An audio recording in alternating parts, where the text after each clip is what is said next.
हे मी भाजपा आणि जयचंदच्या पक्षाला सांगू इच्छितो. रावसाहेब, राज ठाकरेंनी आताच एक ट्विट केलेलं आहे, त्यामध्ये एक वाक्य आहे, यावेळेस अपेक्षित यश मिळालं नसल्याचं ते दुःख व्यक्त करतायत.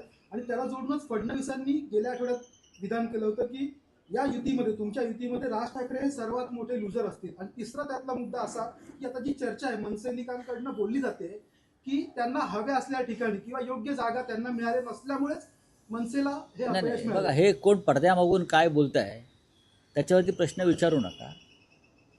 सन्मान्य राज ठाकरे यांनी जी भूमिका मांडलेली आहे ती योग्य आहे. एका पराभवानं मुळात हा पराभव मानत नाही आम्ही चांगल्या प्रकारे लढत दिली, आम्ही चांगल्या प्रकारे आघाडी घेतली.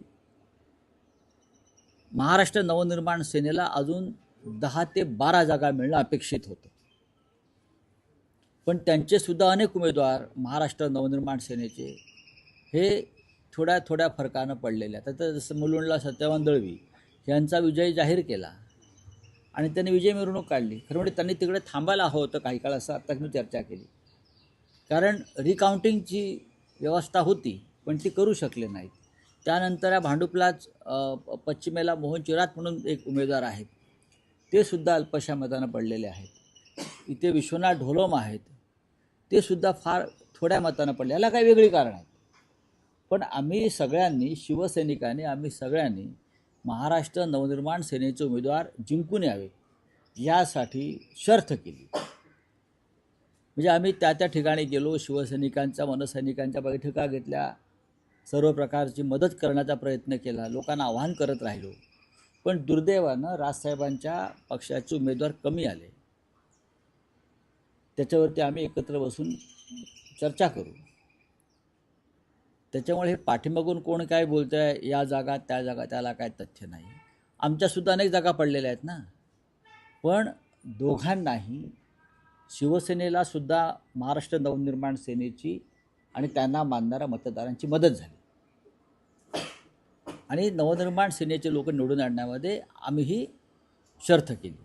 पण रावसाहेब, एक आरोप असा केला होता की विश्लेषण असं केलं, आरोप बिरोप बोलू नका. आरोप काय? ठाकरे बंधूंच्या युतीमध्ये फायदा सर्वाधिक हा उद्धव ठाकरेंना झाला, राज ठाकरेंना तेवढा फायदा एक झाला लक्षात घ्या की शिवसेना, फडणवीस म्हणतात ते भांडणं लावतात. शिवसेना हा या मुंबईतला मूळ पक्ष आहे, तुम्ही विसरताय. शिवसेना हा मुंबईतला मूळ पक्ष आहे. शिवसेनेची ताकदच आधीच्या महापालिकेत 84 जागांची होती. आम्ही 15 ते 20 कमी झालो. आम्ही सुद्धा कमी झालेलो आहोत, काही कारणं असतात ते सोडून द्या. राजसाहेबांनी च्या पक्षाला 6 जागा मिळाल्यात. आमची अपेक्षा होती, सगळ्यांची खात्री होती की महाराष्ट्र नवनिर्माण सेना 20 जागापर्यंत मजल मारू शकेल आणि तशी आम्ही ताकदसुद्धा लावली होती. पण नाही निवडणुकामध्ये नाही होत. आता ठाण्यामध्ये भाजपची ताकद मोठी होती असं म्हणतो आम्ही, पण शिंदे आले, बरोबर ना? याचा अर्थ काय घ्यायचा? असं अनेक ठिकाणी होतं, अनेकदा होतं. याचा अर्थ तुम्ही ते केला तर एक आश्चर्य व्यक्त करणारा निकाल आहे. स्वतः शिंदेच्या प्रभागात शिवसेना उद्धव बाळासाहेब ठाकरे पक्षाचा उमेदवार निवडून आले. ही ठिणगी आहे. आम्हाला ठाण्यामध्ये जास्त लक्ष घालता आलं नाही. आमचं लक्ष मुंबईवर जास्त होतं. अधिक लक्ष घातलं असतं तर कदाचित आम्ही थोडं अजून पुढे जाऊ शकलो असतो. पण एक वर्तुळ पूर्ण झालं आहे,